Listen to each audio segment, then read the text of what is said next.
So I was on Twitter the other day, and in the midst of all the porn and videos of people dying, I found a thread celebrating Matrix's 25th anniversary with some pretty cool facts in it. From that thread, I stumbled across some more porn. But then I was reminded about this viral story that I remembered hearing in the early 2000s about how this lady claims that a story she wrote was stolen and made into the Matrix and Terminator franchises. It was said that she now owns the franchises after winning a $2.5 billion lawsuit against James Cameron, the Wachowskis, Fox Films, and Warner Brothers Studios. I remember at the time it was this story that was going around by word of mouth, and everyone was really amazed and impressed that this normal person could take down a corporation and get back what was owed to them, no less by an African American woman. And I feel like the story would still be so impressive today if it were true at all. What actually happened was that this college student made a mistake on an internet article saying that this lady Sophia Stewart had won her court case. And so, like a lot of bullshit stories from the early 2000s, this story was spread around to millions of people without any fact checking or care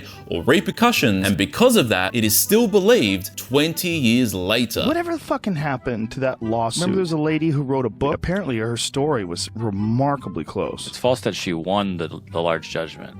But this story isn't just about some college student who made a mistake on an internet article. There's actually so much going on in this story that you'd have to be insane to go through all the court cases, watch all the interviews, read the articles, read the book, and scour the web for every and any piece of information about this story and about this lady.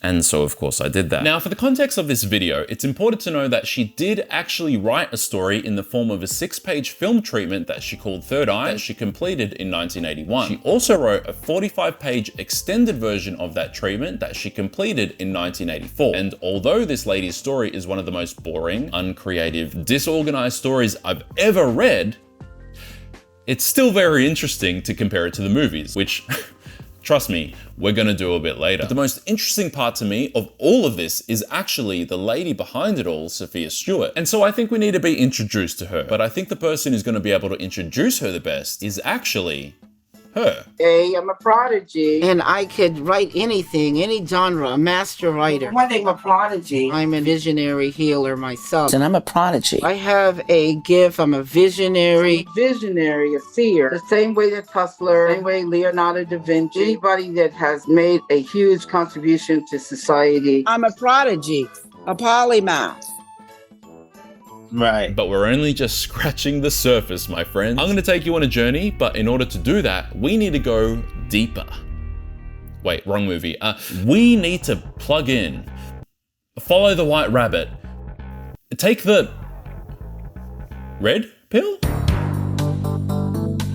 There have been 3 court cases so far about this, with the first one that started it all beginning in 2003. Sophia took the Wachowskis, James Cameron, and Warner Brothers Studios to court after seeing The Matrix in the cinema and yelling out in the middle of the cinema that she had written what they were all watching. And everybody's looking at me all crazy. In order to win the case, she needed to prove 2 things. 1, her work was substantially copied or strikingly similar to these works, and 2, the defendants had access to her work to, of course, copy from. She claimed and actually had evidence that she sent her 6-page film treatment, Third Eye, to Fox Films in 1981, 3 years before Terminator's release, which does sound like access to me if Fox Films had made the movie, which they didn't. It was small independent studios.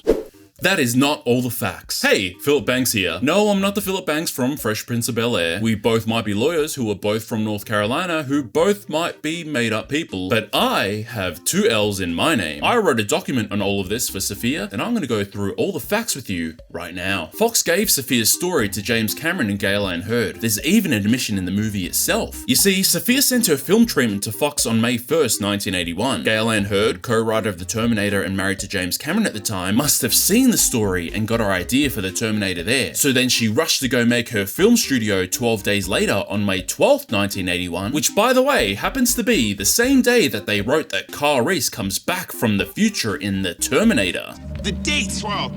May. See, they wrote that in the script as a cryptic clue on how they stole Sophia's work, and it's definitely not an ode to Gale's achievement of starting a film studio, because that reasoning would make a little too much sense. This is Phil Banks reporting for Sophia Stewart. Back to you, Chris. And look, props to her. She did have a lot of evidence of sending it to companies in the hope that her film would get made, like the ones of her sending the film treatment and book to Fox and the Writers Guild in 81, 84, and 87. But for some reason, doesn't have evidence of sending it to the Wachowskis after they apparently made an ad in the paper asking people to send them their stories so they could make their work into a comic. And of course, this all happened in 1985 when the Wachowskis were in high school and college. In 2 different states.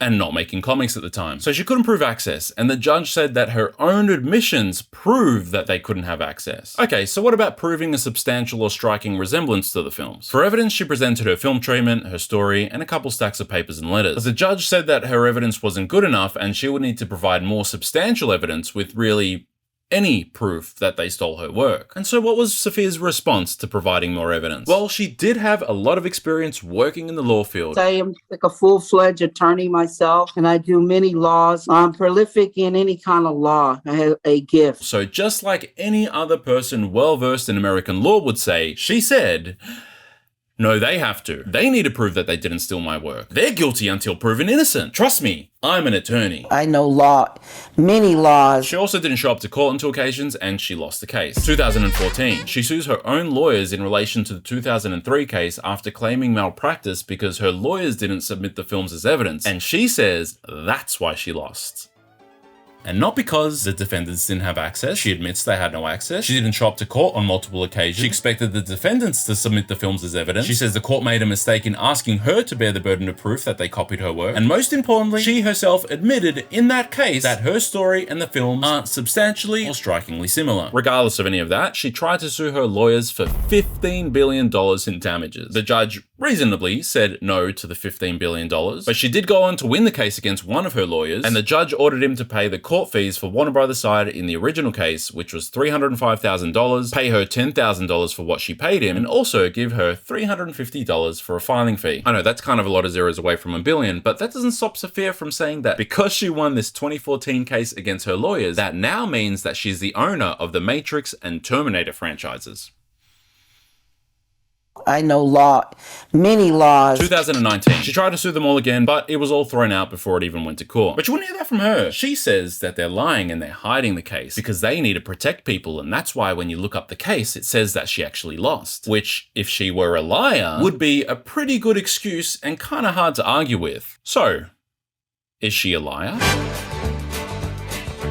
Sophia's a bit of an elusive person. While she's claimed that she's done over 5,000 media interviews, which would be an interview every single day for 13 years straight, by the way, every video I see of her is her saying almost the exact same thing over and over again with these canned responses that she seemed to have made up over time in response to when she gets asked a certain question or talks about a certain topic. The Matrix is a Neo-Latin word for the woman's womb. That's counterfeiting. You know, the same thing that Little Nas X, when he took the Nike shoes, that I'm the creator and the owner of the Matrix and Terminator movie film franchises. My absolute favorite interview with her is the one by DaMatrixNetwork, where, like most of her interviews, she demands to be referred to as the creator and owner of the films and establishes herself as the writer of the films. And so because of that, people are asking her questions about her writing process on the films, and she gets upset with that because 1, they don't actually know who she is, and 2, she can't actually give answers to the questions because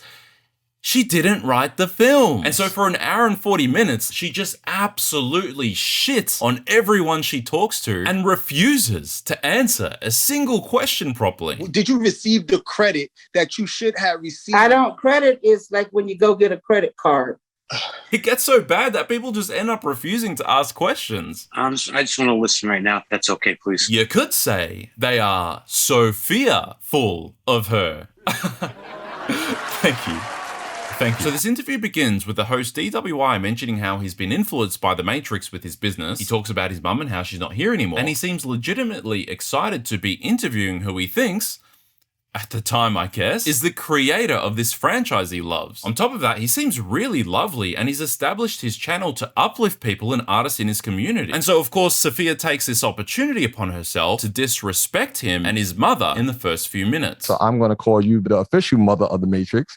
So, well, I don't want to be called the mother of the Matrix because I'm not as old as your mother. I'm a prodigy. He's not calling her mother of the Matrix because he just came up with that term out of nowhere. She has a book with her picture front and center that she decided to title Mother of the Matrix, the Sophia Stewart story. Throughout the interview, she gets pretty defensive whenever she's asked questions about the movies. Are you kidding? There is no, listen, y'all need to get off of this mess. No, Stop, listen. Stop. So, okay, sure. No questions about the movies. Well, what about the book? Can we ask questions about her book? Listen to me. I'm not going to give you any moment out of the book. Well, sorry, you can't ask questions about that either because that just means you'll never buy it. And if you haven't read the books, well, according to Sophia, that's just because you're black? They always say black people don't know anything and they're in ignorance of who they are because they do not read. Now, a white person wasn't going to ask me that question. They'd go get the book and find the answers. What kind of fucked up person would use their own race into guilting people into investing into their work? Anyway, Aussie, subscribe down below if you're Australian. It understandably gets a little bit too much for D, and so he just starts playing with his phone throughout the interview. To be able to be that gifted, that is the gift itself. And then an hour and 20 minutes into the interview, the gift coming from my grandmother, the gift of sight.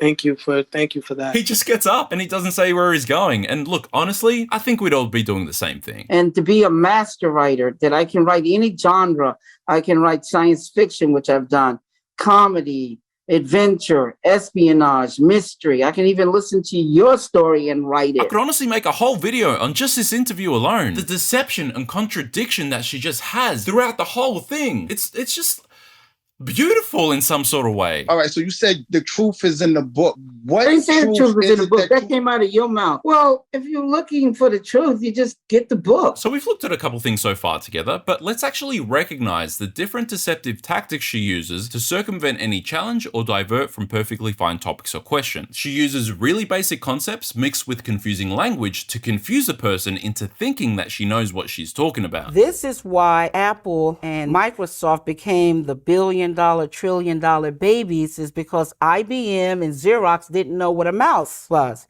A mouse meaning they didn't know what the internet was going to be. You see what I'm talking about?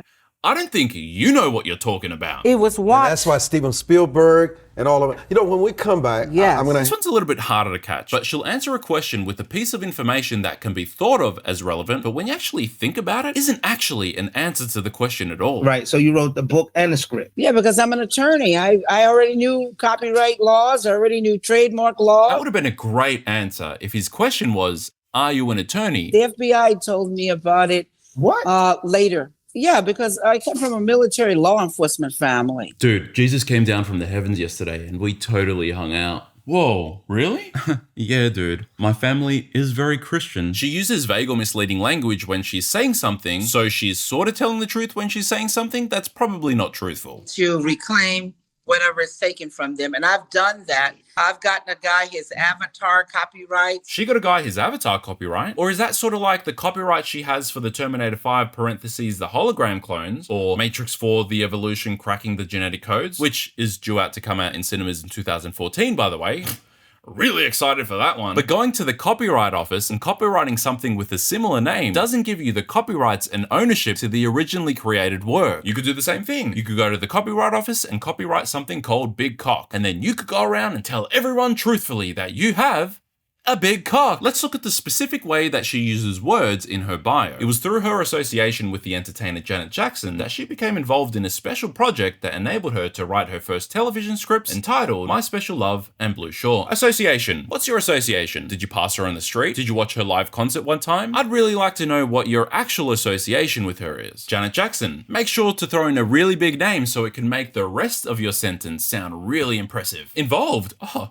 What's your involvement? Is it that you're a writer? If you are, then why don't you just say that you're a writer? Why do you have to say that you were involved in the project? Special project. Ooh, special. What's so special about it? What's the project? Why don't you just tell us what the project was? Enabled her to write. This doesn't enable her to write. Nothing is stopping any writer from picking up their pen or their laptop or their fucking stone and chisel and writing something. Write her first television scripts. Oh, so she had a TV show made. No, she had the opportunity to write 5 scripts for Columbia, which were all denied by a guy called Dick Berries. Dude, you got rejected by a guy called Dick Berries. Not even a dirty sounding dick will touch your junk. Sometimes she just quickly breezes through things in the hope that you don't ask follow-up questions. I've won numerous awards, Rosa Parks Award, NAACP, Jesse Jackson, all of these guys. According to their website and their Wikipedia, there's no such thing as the NAACP Rosa Parks Award. It doesn't exist. I've been up against some of the best people to interview me, over 4,000 media interviews. Go into the media archive. I've done the Rolling Stone. Holy shit, that's impressive. The Rolling Stones talked about her. She actually has a picture of the magazine on the website that I assume that's the one that she was talking about that she was interviewed in. I actually asked 2 separate people to go look through the magazine to try and find this article and send me a picture of it so I could read it. And you know what they found? They didn't find shit. And finally, sometimes she just says dumb shit. They didn't do any writing. They didn't do any creating. They didn't do special effects and graphics. All they did was film it. Just like you go outside right now. Like you take your camera, your Apple, and go outside and start filming. You didn't film the source work. It was already there. You just went out there and made a movie of the source work. Well, that all sounds really fucking simple. So why hasn't she released the Matrix film that she announced 11 years ago if it's so simple? Could it be that she pretends to know about things when realistically she has no fucking idea what she's talking about? It's that time. We're gonna go through her story. Like I've already mentioned, there are 2 versions of this story. The 6-page film treatment version that was apparently stolen by James Cameron and Gale Ann Hurd, and the 45-page version that was apparently stolen by the Wachowskis. I'm gonna summarize the film treatment, and the reason for that is, the treatment is publicly available in court evidence and on her website if you'd like to read in full. The 45-page version is mostly a story about aliens and space, which I don't think is really necessary to tell for comparison's sake, and it also benefits her if I don't go through the 45-page version because you're already probably thinking, what the fuck are you talking about? There's no space or aliens in the Matrix or in the Terminator. Yes, you're on the right track of thinking for this section. But I will add context from the 45-page version though, such as the protagonist's mother and the Oracle part, because they're important for comparison's sake. And finally, I'm summarizing and quoting from this story for the purpose of criticism and review, all while being under fair use. Thank you. All right. Let's start. It's 2110 AD and nuclear wars have devastated the Earth, but there seems to be a spiritual evolution underway amongst the humans. The banks, owned by the Rothfellas, yes, the Rothfellas, control the Earth with money and wars. Because of those things, there is only one inhabitable city left on Earth called the Dome. There was a lady named Isaias, which is kind of like the name Jesus. You know, Jesus? Isaias was on the way to the Dome when she meets a gypsy woman. By the way, this gypsy woman is the Oracle, and according to Sophia, she wrote the Oracle based on herself. The Oracle is actually created from me. I created those characters and it's based on myself. Okay, so just keep that in mind as we keep going. It's very important. So the Oracle, or as described in the book, this very old, crusty, evil gypsy hag alien antagonist was dying. So Isaias gave the crusty old Oracle hag some water, which didn't help. But just before the woman died, she said to Isaias, "You're gonna give birth to the one." Oh, she said the thing. She said the one. That's it. Open and shut case. Time to pack it up, everyone. End the video right now. After that, Isaias meets a dude with transparent eyes who, when asked what his name was, says, "That's not important, baby." And she's like, "Oh, that's not weird." And they have sex and she loses her virginity. Transparent eye dude pulls a hit and run and he disappears the next day. And 9 months later, Icon, the savior, is born. Icon grows up and works for a secret organization called Seven Heads who are in cahoots with the Rothfellas, and they are evil. Whilst he works for them, he develops a spaceship called the Space Star, which is in the shape of a pyramid. Whilst traveling, Icon has a hallucination, which he decides to tell his crew about. The crew reveal that they are rebels and they want to take down the Rothfellas, and they know about a strong power in the universe called the Eye, which can help them. They also know where the Eye is somehow, and they also know that he's the chosen one somehow, and that he's the leader of the Galactic Rebellion somehow. And they choose this point in time to tell him instead of beforehand. So they make their way to the Eye, but they battle the Roths and other evil dudes along the way. It all gets a little too much, so they need to escape to a planet called Saw, which hides their location. He projects a hologram of himself to distract the enemies whilst he escapes, and whilst on Saw, he develops his alien superpowers there. Oh, he's half alien god, half human, by the way. I didn't forget to tell you that. That's just how late in the story she decided to put this in. I would have thought that it's a little more important to put it earlier in the story, but you know, I'm not a master writer, so what would I know? Planet Saw is controlled by machines who manipulate the beings on the planet, including the leader of the planet Saw, who is called Queen Yanae, or Queen Janie in the book. Queen Janie is beautiful and has an ability to change colors based on her emotions. She eventually falls in love with Icon, but only after ratting him out to the Rothfellas. Icon Icon gets angry and he goes to Planet Cove 3, or OB3 as it's called in the book, to use the eye to fix everything in the universe. But he's told when he gets there that his crew must sacrifice themselves and die for their impurities. And so everyone dies, but then Icon gets up in a bright light and he revives everyone, and everyone comes out of him, and they are now a super race, and they go back to Earth and defeat the Rothfellas. Somehow. The end. Or is it? No, it's the end, thankfully. I don't know about you, but that doesn't sound like either movie franchise to me. There are themes that are slightly similar in all three stories, sure. She even mentions them in a comparison document where she says that the Wachowskis must have copied her because her story and the movies both have a narrative and an ending. And they both have a character who is captured for portrayal. I think she meant betrayal. And not to be fussy or anything, but Morpheus doesn't get captured for betrayal, he gets captured because he's betrayed. Sorry, why am I being a stickler for wording? It's not like writers and lawyers need to be good with words or anything. Her comparison to the Terminator is that the setting, characters, and plot are identical. And it kind of makes me wonder, has she seen the Terminator before? But let's get down to the nitty-gritty and look at her specific claims against the Terminator. She says that Janine being a robot wrapped in flesh has never been done before. You never seen a machine wrapped in flesh in 1984? Come on. Well, Janine in both stories isn't explicitly a robot. It's not exactly said, but it seems like she's an alien being of some sort who could change the colors of her skin based on her emotions, and that her mind is manipulated by the machines. And in case you haven't seen the Terminator like Sophia, Arnold Schwarzenegger didn't play an alien who could change colors based on his emotions in those films. But then again, it is said and shown multiple times in the films that he has no emotions. Regardless of that, she's not the first person to come up with the idea of robots wrapped in flesh like she says she is. Westworld 1973 has robots who look like humans. The idea of machines in skin wasn't new. In fact, let's go back even further. The Outer Limits, 1964, Episode 5, Season 2, Demon with a Glass Hand. A robot wrapped in flesh is being chased by people from the future who are trying to kill him. Wouldn't it be cool if the writer of that episode, Harlan Ellison, an actual science fiction writer, was credited at the end of the Terminator for inspiring some of the ideas in the film? She says that Kyle Reese disappears after they have sex and that it's an immaculate conception, implying that Kyle is God. Because now she's pregnant and she fell in love with a man, but did it really happen? Did he exist? She doesn't know where this man has and where he disappeared to. Kyle doesn't disappear, he dies. We see him die. It wasn't an immaculate conception. Kyle isn't God, he's a soldier. And they had sex, meaning it's not immaculate. Or as the master of words Sophia likes to say, immaculate conception. And so it's the immaculate conception. The immaculate. And to think that Sarah was a virgin. She's like, oh, Kyle, you've never been with anyone before? Oh, you poor boy. And then they screw. Speaking of Sarah Connor, she says that Isaias and Sarah Connor are the same person because they both give birth to the man who saves the world. Well, I've got some info for ya.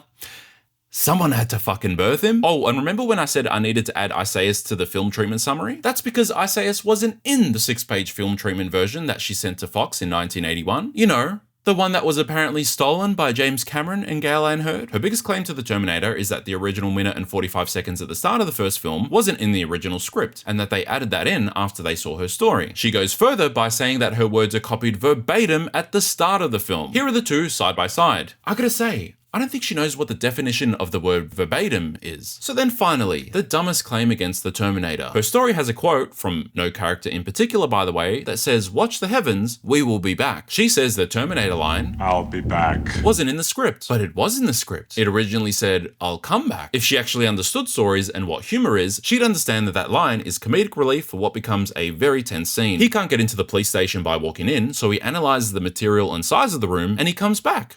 Through the fucking wall! Him being considerate and telling the police officer, "I'll be back," as an unrelenting killing machine, and doing it the way he does it, is funny. But guess what? That text wasn't even in the film treatment that she sent to Fox in 1981. Do you see a trend starting to form? Because I do. So we've gone through the Terminator claims. Let's look at the Matrix claims. They didn't copy her story. They just copied her characters. Like Icon, the one, Exos, young, muscular, abilities, Kev, muscular, 230 pounds, Vashta, advisor, participates when called upon, Trifina, awareness of all things that take place, like an angel, Orn, passive, goes along with what is decided, Trev, moral support, 3 levels of authority. You get the point. Icon is called the One, and of course, she thinks she made that concept and wording up. Sophia is a Christian who watched Star Wars before she wrote this and was inspired to make a story to send to George Lucas. I was looking actually for George Lucas, the director. She didn't make up the concept of the One. She took it from Star Wars and the Bible. She says the Matrix script in 1994 and the shooting script in 1999 are significantly different, meaning I don't know. What is she trying to imply with that? That they improve their work? Like real artists do? But if they had access to her work 13 years before the movie came out, then why is it so significantly different 5 years prior? Why didn't they just copy her work in the first place?